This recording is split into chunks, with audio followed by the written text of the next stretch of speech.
Well, it is time for our question of the day. Normally at this time we do question of the day with 104.9 Virgin Radio, but they are not here due to scheduling changes. So the three of us are going to chat about a question that will get you thinking this morning. Oh, it's a good one. So the question for today is, would you rather have the chance to meet your great-great-grandparents or your great-great-grandkids? This is such a thinker, and we got this from like a tabletop conversation game.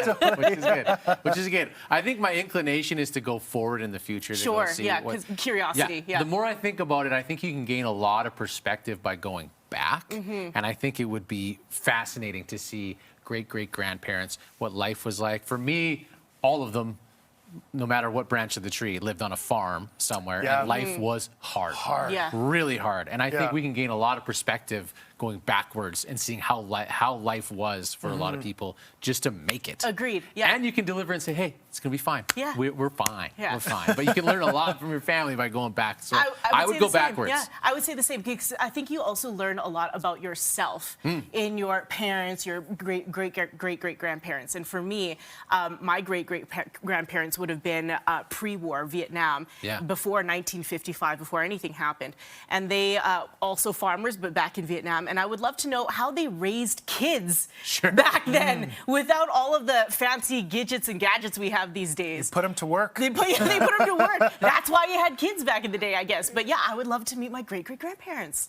Would you go forward I would or go backward? forward, I think, because you can learn a lot about the past, so we kind of have that knowledge. But I also kind of want to know our actions today, what kind of effects those are going to have on the generations to come. Does it scare you a bit to think about looking to the future? A little bit. Like, there's a lot of things, you know, like in the last year, really, when we talk about climate and climate change, and a lot of countries have really pulled back on their initiatives and their actions. And so what is going to happen, and what kind of legacy and effects are going to be left behind from us. And the way that AI has advanced so rapidly in the last couple of years, I wonder where that's going to take us in the future. And I've seen some tidbits of kids these days where they're like, no, I would rather speak on the phone, on landline, than text. And you hear that and you think about, oh, maybe the future is bright and we have, you know, we have hope. But if you think about how much life is different from our great-great-grandparents to us, and then you expand that forward, we have no idea what's coming. I know. Is it going to be like a Star Trek episode? Will it be reflected in some of these shows that we've seen of the future? Yeah. That is a question to think about, and we're asking you that. So text us on our text line at 10400. Would you rather meet your great-great-grandparents or your great-great-grandkids? A lot of perspective. It is, yeah. Lots to think about during this commercial break. We'll be right back.